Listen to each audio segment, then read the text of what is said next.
네, 이 시간 책임져 주시는 선재규 선임기자 나와 계십니다. 어서 오세요. 안녕하세요. 네, 오늘 첫 번째 얘기는 시진핑 주석 기업인 공개 좌담 얘기로 시작을 해볼까요? 미국이 계속 중국의 그 이른바 과잉 생산, 뭐 이 투자를 계속 압박을 했었는데 네. 시진핑 주석이 그 경제인들, 그러니까 외국 사람들 포함해서요, 공개적으로 만난 자리에서 이 문제를 언급한 걸로 보도가 나와서 좀 주목이 네. 됩니다. 홍콩 그 사우스 차이나 모닝 포스트 보도인데 지난 23일 산둥시 진안시에서 재계 인사들을 만나서 이제 좌담회를 했는데 그 자리에서 이렇게 발언한 걸로 되어 있습니다. 신에너지에 대한 과도한 투자가 역효과를 낳을 거다, 이렇게 언급을 했다는 겁니다. 네. 그리고 이제 이건 이제 서방 언론 보도지만 여기에 대해서 중국 관영통신 신화하고 인민일보가 네. 별도로 세부 발언록이라는 걸 공개를 했습니다. 그런데 거기 봐도 그런 맥락입니다. 시 주석이 이른바 새로운 3대 수출품, 전기차, 리튬, 리온, 배터리, 그다음에 태양광 패널에만 집중해서는 안 된다. 그러면서 기세만 높고 실속이 없거나 우르르 모였다가 우르르 흩어져서는 안 된다. 그리고 각자의 구체적인 실정에 맞게 적절한 대책을 세워서 각자 장점을 발휘해야 한다고 얘기를 했습니다. 실속이라는 단어가 좀 눈에 띄네요. 그렇죠. 그리고 네. 이제 늘 시진핑 얘기하는 이른바 새로운 질적 생산력, 이걸 또 상기시켰습니다. 그러면서 네. 전통산업 개조, 업그레이드로도 이걸 충분히 관철시킬 수 있다고 한 걸로 되어 있고요.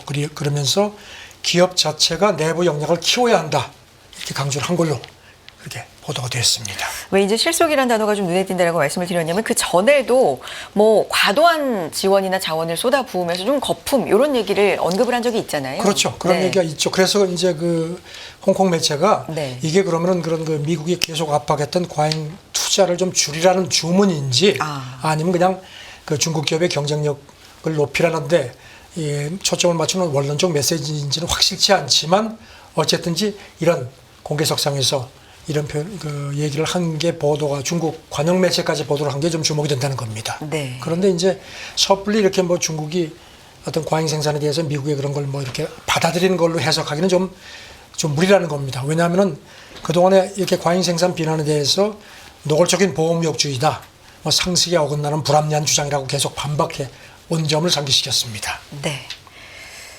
자, 다음 얘기는 엔비디아 얘기 넘어가 보겠습니다. 엔비디아 지금 세계 시장을 거의 지탱하고 네. 있거나 끌고 있다고 해도 과언이 아니고 세계가 주목하고 있는 기업입니다. 대만에 AI R&D 센터를 추가 건설할 예정이다라는 보도가 나왔다고요. 대만 언론이 어제 일제히 보도를 했는데요. 네. 대만 남부 가오슝에 있는 아완에 있는 소프트웨어 산업단지에다가 대만에서 제일 큰 규모의 초고성능 네. 컴퓨터 시스템을 구축한다는 겁니다. 그리고 그거 관련해서 대만의 두 번째 엔비디아 R&D 센터가 들어설 거라는 그런 보도가 나왔습니다. 네. 추가로 나온 얘기들 쭉 전해주시죠. 그래서 이제 네. 그다음에 이제 대만에 있는 폭스콘 홍하이 정밀공업이죠. 그거하고의 어떤 협업이 어떻게 될지도 궁금한데 아직까지 그건 구체적으로 나온 게 없는 모양입니다. 네. 그리고 지금 대만 경제부 관계자도 이걸 사실상 확인하면서요, 이게 이제 생기면은 엔비디아가 대만 AI 생성형 AI라든가 이런 제품 구동하는 이런 거대 언어 모델, 디지털 복제 같은 그런 거에 도움을 주겠다고 했다, 이렇게 또 강조를 했습니다. 네. 최근에 이 엔비디아 CEO 젠슨 왕이 이제 대만에 방문을 하는 일이 있기도 했는데 대만하고의 어떤 협업이라든지 투자 얘기도 계속해서 좀 활발하게 나오고 있네요. 그래서 소식통 얘기는 네. 젠슨 왕 CEO가 라이칭더 신임 총통을 만나서 여러 가지를 의논할 예정이라고 했는데 총통부 관계자는 어제 아직까지 그런 계획은 없다고 일단은 선을 그었습니다. 네. 이 황 CEO는 오늘 세계에서 제일 큰 파운드리죠. 대만 TSMC 창업자도 만날 예정이라는 겁니다. 네. 지금 대만이 기대가 큰 것 같습니다. 대만 국가발전위원회 주임위원 장관이죠. 그저께 이제 인터뷰를 했는데 AI가 반도체에 이어서 대만을 지키는 신성한 산이 될 거다, 이런 표현도 했습니다. 네. 5년 안에 확실한 발전을 이룩할 거다. 라이칭더 그 총통도 지난 20일 취임 연설 때 그런 얘기를 했죠. 대만이 AI 혁명 중심에 있고 대만이 반도체에 이어서 AI 섬이 되도록 하겠다 이렇게 했는데 대만이 아주 그냥 바짝 이걸 더 밀어붙이는 상황입니다. 아무래도 대만이 반도체에 있어서 뭐 선도적인 국가 중에 하나라고 할 수가 있는데 지금 AI 붐이 일고 있으니까요. 그렇습니다. 아무래도 또 물이 들어올 때 노를 젓는다. 뭐 국가적으로도 이런 생각이 들기도 하겠고요. 실제적으로 엔비디아하고의 얘기도 나오고 있다. 보도로 전해드렸습니다. 자, 다음 얘기 해봅니다. AI 얘기인데요. 그런데 노벨 경제학상 수상자가 AI 붐이 과도하다라는 언급을 했나 봅니다. 폴 러머 미국 보스턴 칼리지 교수인데요. 이 사람은 네. 2018년에 이른바 그 기술이 그 이런 그 성장을 그 업그레이드 시킨다는 이제 그런 그 이른바 내생적 성장 이론 이걸로 노벨 경제학상을 받았습니다. 네. 그리고 세계은행 수석 이코노미스트도 지냈고요. 이 사람이 어제 홍콩에서 블룸버그 TV하고 회견을 했는데요. AI 붐 이거 너무 좀 과열돼 있다. 그러니까 특히 미래 방향에 대해서 확신이 너무 지나치다. 그래서 이전에도 가상화폐가 이렇게 모든 걸 바꿀 거라는 기대가 막 컸는데 봐라 거품이 많이 끼지 않았느냐 뭐 이런 식의 얘기를 했습니다. 네. 거품이 꼈다라는 겁니까? 아니면 좀 더 위험하다라는 얘기도 좀 한 겁니까? 이제 뭐 질문이 많이 나왔죠. 네. 그러니까 이제 지금처럼 AI가 빠른 속도로 개선되는 게 계속 이어질 거로 그렇게 기대하는 거는 무리다 하면서 컴퓨팅 능력 확장하는 건 어렵지 않다. 왜냐하면 네. 장비를 더 많이 하고 반도체만 있으면 되는데 문제는 AI가 발전하기 위해서는 충분한 데이터를 확보하지 못할 가능성을 배제할 수 없다는 겁니다. 그러면서 이거를 이제 그 자율주행 쪽에 비교를 했습니다. 네. 그 AI 이제 주요 활용 분야의 하나인데 지금 최근에 자율주행 문제가 그 데이터 확보 문제에서 이미 어떤 한계를 드러내는 거라고 자기는 본다는 겁니다. 그러면서 이제 테슬라 얘기도 했습니다. 네. 테슬라가 완전 자율주행을 몇 년 전부터 장담을 했는데 신뢰성에 대한 계속 그 의문이 제기되면서 지금 몇 년째 그 실현이 미뤄지고 있지 않느냐 네. 이렇게 얘기를 하면서 이 로머 교수가 사람들이 한 2년쯤 지나면은 아 정말 그때는 그랬는데 지금 보니까 거품이구나 그렇게 얘기를 할 거다 이렇게 얘기를 했습니다. 조금 찬물을 끼얹었습니다. 네. 2년 후에 누구 얘기가 맞을지 진짜 궁금해져요. 한번 네. 보죠. 네. 2년 후에 정말 이게 거품이었다라고 생각을 할지 아니면 많은 분들이 또 얘기하시는 진짜 더 빠른 속도로 보지 못한 세계가 AI로 인해서 펼쳐질지 궁금해집니다. 이 말씀해주신 이 테슬라 얘기 좀 이어가 보면요. 이 영상이 상당히 화제가 지금 되고 있는데요. 진짜 무섭더라고요. 이 완전 자율주행을 켠채 운행을 하던 테슬라 차량이 열차하고 충돌할 뻔했죠. 미국에 지금 이 영상이 많이 도는 모양입니다. 네. 이제 테슬라가 자체 개발한 주행 보조 시스템 이걸 이제 켠채 이제 테슬라 차를 이제 했는데 이게 차가 건너목에 해서 열차가 오는데도 그래서 네. 이제 사람이 타고 있었는데 이게 이제 자율주행 모드가 켜져 있으니까 당연히 쓰겠구나 했는데 거의 한 95km 속도인데 그냥 계속 가더라는 겁니다. 네. 그래서 이 사람이 기급을 해가지고 이제 브레이크를. 얼른 운전석으로 들어가서 이제 급제동을 해가지고 그야말로 아슬아슬하게 충동을 피했습니다. 그 영상이 지금 막 돌고 있는데 네. 이 차주 얘기가 이거 지금 뭔가 문제가 있는 거다. 이건 이 테슬라 이 자율주행 그 시스템 자체에 문제가 있는지 아니면 내 차에 탑재된 거기에 문제가 있는지 이렇게 주장을 했습니다. 네. 그러면서 이 사람이 좀 화가 난 게요. 경찰이 이렇게 이제 가가지고 이제 이런 약간 어디 부딪혔거든요. 그러니까 차량 제어 실패 때문에 벌금을 때렸습니다. 175달러, 우리 돈으로 24만 원. 그러니까 아니 내가 뭘 잘못해서 벌금을 내야 되느냐. 이제 이런 이제 항변을 하는 겁니다. 네. 이 개발 주행 보조 시스템 FSD 풀 셀프 드라이빙이니까 거의 이제 완전히 그렇죠. 자율주행으로 맡기는 시스템이라고 볼 수 있는데 테슬라가 이제 해명을 네. 했는데 네. 이제 이 명칭 자체를 보면은 완전히 스스로 주행한다는 뜻을 담고 있는데 실상은 운전사의 상식 개입이 필요한 주행 보조 기능이다 이렇게 해명을 했습니다. 아직은 완전한 게 그렇죠. 아니다. 네. 운전자의 적극적인 감독이 필요하다. 그렇게 이제 해명을 했는데 네. 그리고 차량이 자율적으로 주행하는 것만은 아니다 이렇게 하는데 지금 이게 이제 그래 해가지고 이게 잘못하면 이제 법정 시비로까지 가지 않을까 하는 그런 그 관측도 나옵니다. 네. 최근에 테슬라 관련돼서 루시드 CEO가 또 언급을 한 게 어젠가요? 있었는 테슬라가 뭐 초심을 잃었다. 초심을 잃었다는 네, 예, 이런 그런 얘기도 얘기도 나왔죠. 네. 했고 뭐 뭐든지 초심을 잃으면 그건 안 되는 겁니다. 예전에는 최첨단 기술에 매진을 했는데 요즘은 좀 산만하다 이런 언급도 좀 예. 했는데 그래서 많은 투자자분들이 우리 국내 이제 투자자도 테슬라에 워낙 많이 좀 투자를 하고 계시기 때문에 잘 됐으면 좋겠는데요. 최근의 흐름은 좀 여러 가지 얘기가 많이 나옵니다. 자, 다음 얘기 해봅니다. 미국의 노후 전력망 현대화 발표 이 얘기 좀 넘어가 볼까요? 그 전력망 노후 얘기는 뭐 많이 나왔었고요. 네. 그래서 백악관이 안 되겠다 싶으니까 그저께 연방정부하고 21개 주정부가 이제 이른바 저렴하고 깨끗한 에너지 공급을 위한 전력망 확대 협력 구상을 공개를 했습니다. 네. 지금 뭐 태양광 발전 같은 거 풍력 발전에서 이제 전력을 생산하는데 이게 지금 전력망이 워낙 노후화되어 있어서 이걸 이제 각 가정이나 기업에 보내야 되는데 미국은 뭐 땅덩어리가 크니까요. 제대로 안 간다는 겁니다. 그래서 지금 생산해놓고도 제대로 못 보내는 전력망이 이제 전력이 적지 않다는 겁니다. 네. 그래서 지금 이거를 이제 개선하겠다는 건데 사실 보면 미국 의회가 지금 인프라 감축법을 2년 전에 통과시킬 때 그 안에 전력망 개선 투자 예산이 있는데 이제 바이든 행정부는 그거 가지고 안 된다. 그러니까 의회가 추가 입법을 해달라고 하는데 지금 뭐 공화당이 계속 이 인프라 감축법 가지고 계속 뭐 이렇게 탐탁치 않으니까 후속 입법이 아직 없는 겁니다. 네. 그래서 이제 백악관이 기다리다 못해서 그럼 저 기존 송전망을 업그레이드하는 쪽. 그러니까 이제 지금 송전망을 그 고압 송전망으로 바꾸면은 훨씬 더 많은 전력을 보낼 수 있는 이런 것들을 이제 하겠다는 겁니다. 네. 그러니까 새 송전선을 건설하지 않아도 더 많은 전력을 그래가지고선 쓸 수 있는 거죠. 지금 이미 한 2021년 이후에 한 10여 개 대규모 송전선 건설이 시작이 됐고요. 네. 이제 이렇게 하면은 이제 한 20기가와트 정도 추가 발전량을 전력망에 연결할 수 있을 걸로 그렇게 또 백악관이 기대를 한다고 합니다. 네. 알겠습니다. 다음 얘기는요. 모디 인도 총리가 이 총선 와중에 신이 나를 선택했다는 말까지 서슴지 않으면서 힌두교의 표심을 공략한다 이런 얘기인데 이 흐름을 좀 알아야 될 것 같아요. 선거 때는 뭘 못하겠느냐 얘기가 네. 그 생각이 또 나는데요. 모디 아시다시피 힌두교도죠. 네. 그다음에 인도 14억 인구의 80%가 힌두교도입니다. 뭐 더 말씀 안 드려도 짐작하시겠죠. 최근에 인도 TV하고 인터뷰하면서 네. 신이 어떤 목적을 가지고 나를 선택했다고 내가 확신한다. 그렇게 또 얘기를 했습니다. 그러면서 그리고 또 다른 매체하고 인터뷰할 때는요.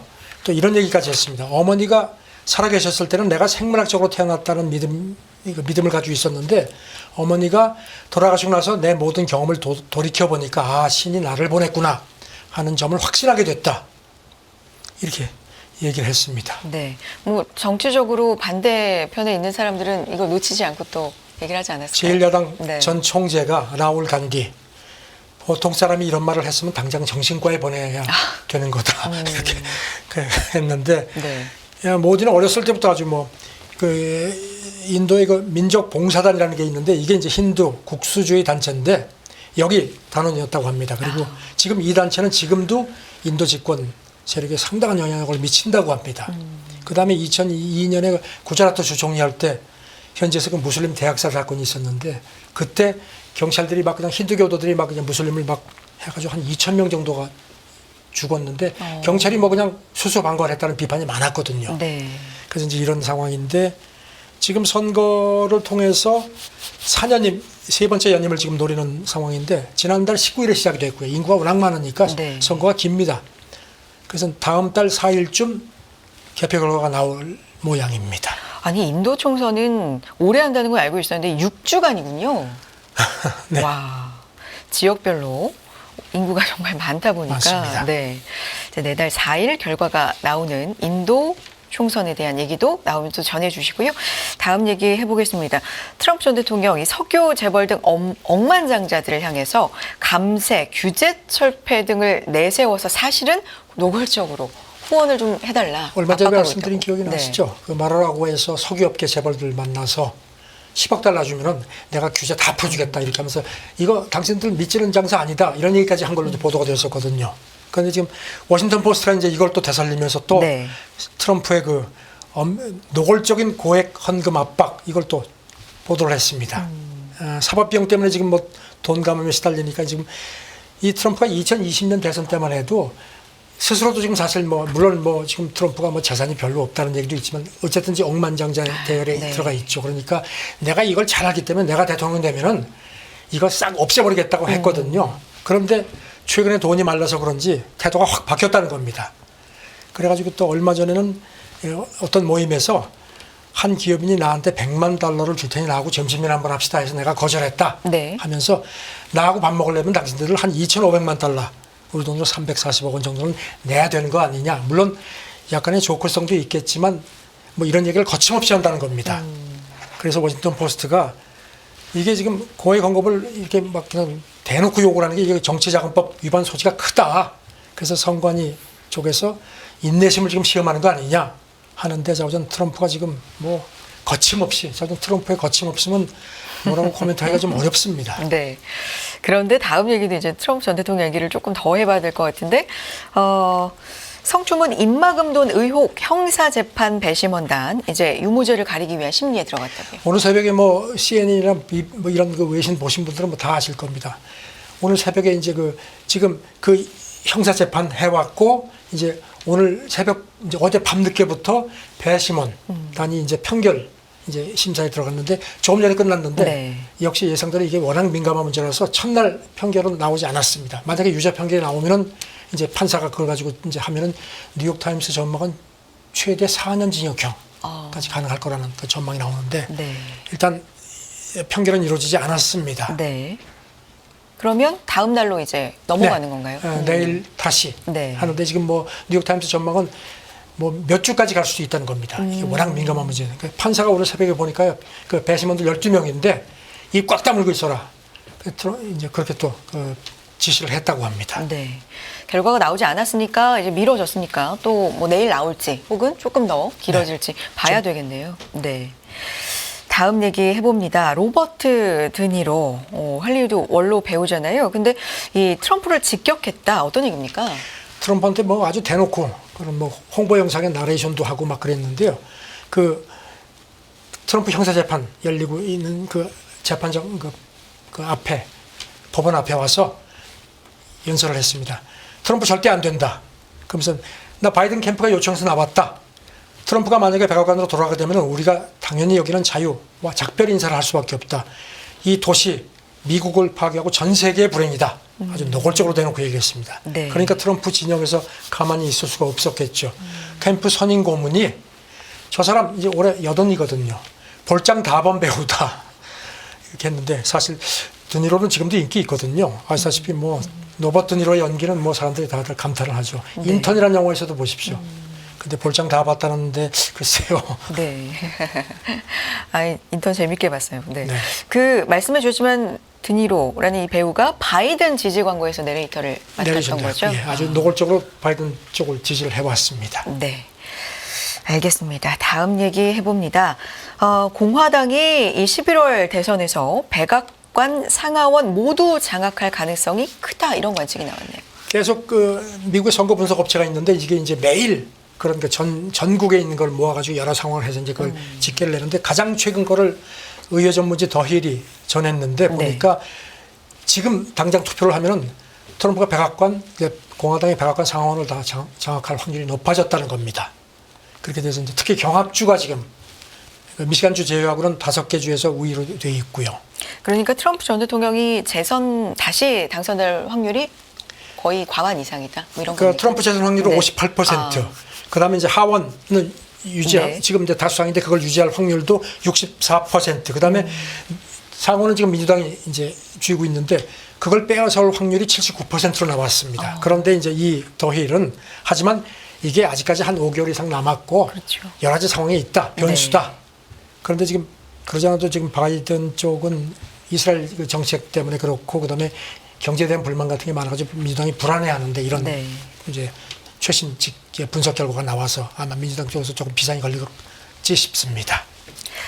알겠습니다. 마지막 얘기는 이 미국인의 해외여행 얘기인데 한국도 인기 여행지라는 얘기도 있고요. 지금 어떤 흐름입니까? 지금 뭐 강달러 추세. 네. 일본이 가장 인기가 있습니다. 일본은 거기다 이 엔저까지 겹치니까. 그래가지고 일본은 지금 뭐 관광객이 첫 1분기에 작년 전체보다 더 많았습니다. 미국 관광객이. 근데 우리나라도 그렇고 특히 동유럽 쪽, 아르헨티나는 지금 뭐 가치가 형편없죠. 그래가지고 이제 그쪽으로 사람들이 많이 몰린다고 하는데 글쎄 관광 성수기인데 이거를 반겨야 할지 어떨지 모르겠습니다. 네. 그런데 확실히 보면은 메모리얼데이 그 이제 얼마 전에 휴일이었잖아요. 그 연휴 때 여행 수요가 미국에서도 굉장히 늘었다라는 보도도 좀 나왔던 것 같은데요. 해외 여행 수요도 늘었는데 강달러이기 때문에 또 선호하는 국가들이 있는데 그 중에 하나가 우리나라. 반면에 유럽은 이제 좀 인프레가 좀 높아지고 또 파리 올림픽 때문에 물가가 많이 뛰어가지고 유럽은 좀 덜 간다고 합니다. 네. 최근에 보면은 광화문에 외국인들 많이 눈에 띄는 것도 이런 거 영향이 있는 것 같습니다. 네, 여기까지 듣겠습니다. 손정일 선임 기자와 함께했습니다. 고맙습니다. 네, 감사합니다.